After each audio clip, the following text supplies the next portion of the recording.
आज हम कुंवर नारायण जी द्वारा लिखी गई कविता कविता के बहाने की चर्चा कर रहे हैं।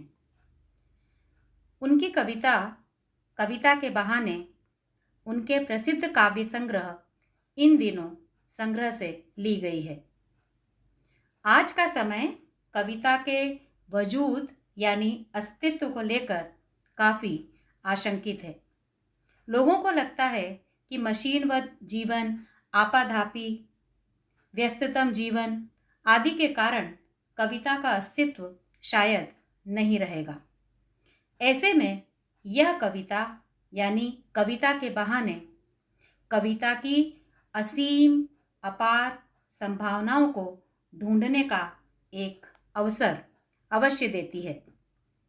वास्तव में कविता के बहाने यह एक यात्रा है जो चिड़िया, फूल से लेकर बच्चे तक की है। एक ओर प्रकृति है और दूसरी ओर भविष्य की ओर कदम बढ़ाता हुआ बच्चा है। कहने की ज़रूरत नहीं है कि चिड़िया की उड़ान की सीमा है। फूल के खिलने के साथ उसका मुरझाना और उसका झड़ना निश्चित है, लेकिन बच्चे के सपने असीम हैं।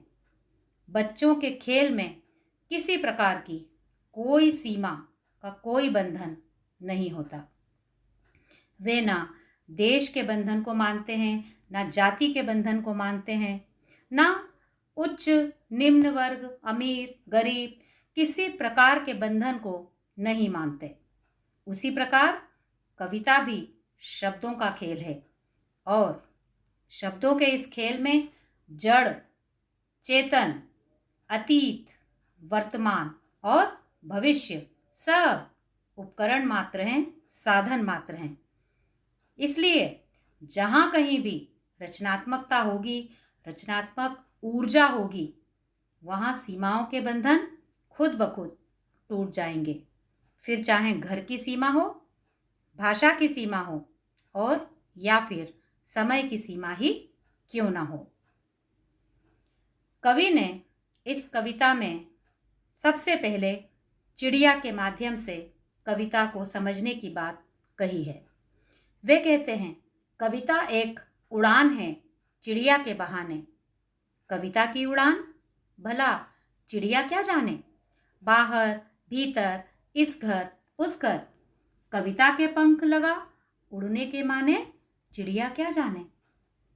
बहुत सरल शब्दों में कवि ने यहाँ पर चिड़िया के माध्यम से कविता की असीम उड़ान को व्यक्त किया है और वे पूरी तरह से सफल हुए हैं।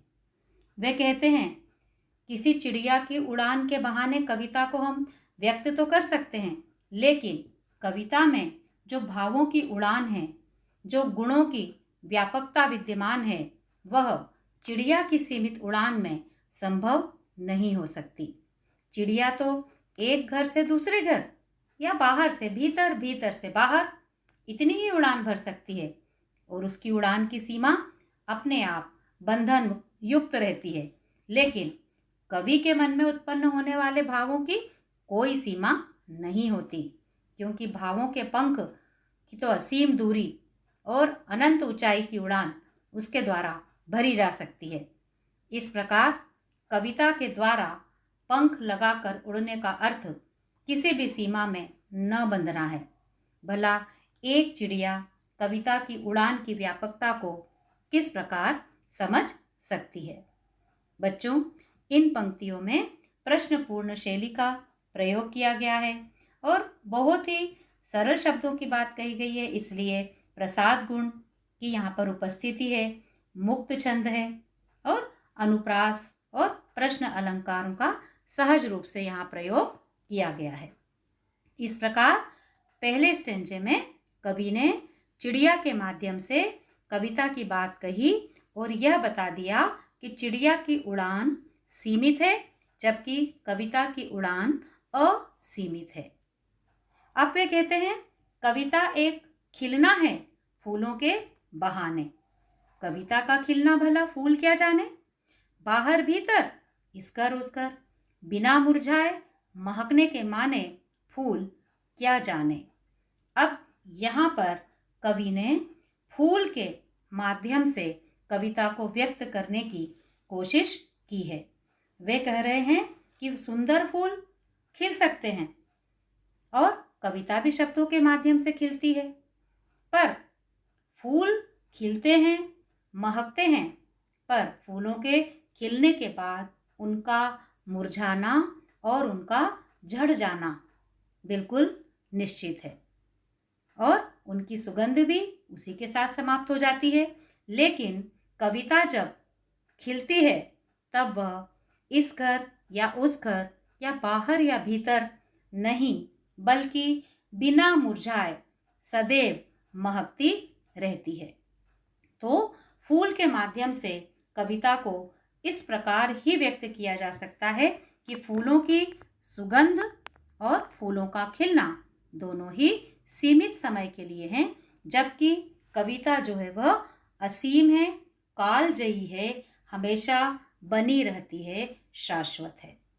अब तीसरे स्टेंजे में कवि कहते हैं, कविता एक खेल है बच्चों के बहाने, बाहर भीतर यह घर वह घर, सब घर एक कर देने के माने, बच्चा ही जाने। अब यहाँ पर कवि कह रहे हैं कि कविता बच्चों के खेल की तरह है, जो कभी भी कहीं भी किसी भी स्थान पर अवसर पाकर, रचनात्मकता पाकर प्रकट हो जाती है। जैसे बच्चे अपने खेल में मग्न होते हैं, इस घर उस घर, बाहर भीतर ये सब परवाह वे नहीं करते। वे हर घर में अपने खेल का स्थान ढूंढ ही लेते हैं, अपनी जगह बना ही लेते हैं। उसी प्रकार कविता अतीत, वर्तमान और भविष्य किन्हीं भी प्रसंगों को अपने में प्रकट करने में हमेशा सक्षम होती है। वह हर समय के भावों को अभिव्यक्त कर सकती है, क्योंकि कविता की रचनात्मकता में असीम ऊर्जा छिपी हुई होती है। किसी बंधन में वह बंधती नहीं है। जैसे बच्चे अपनी खेल की तरह बिल्कुल जो है वो लापरवाह होते हैं, बेपरवाह होते हैं, वो किसी की परवाह नहीं करते, वैसे ही बच्चों के खेल की तरह कविता भी किसी स्थान, देश, जाति, काल, लिंग किसी से बंधी हुई नहीं होती है। इस प्रकार बच्चों के सपने भी असीम हैं और कविता की उड़ान भी असीम है।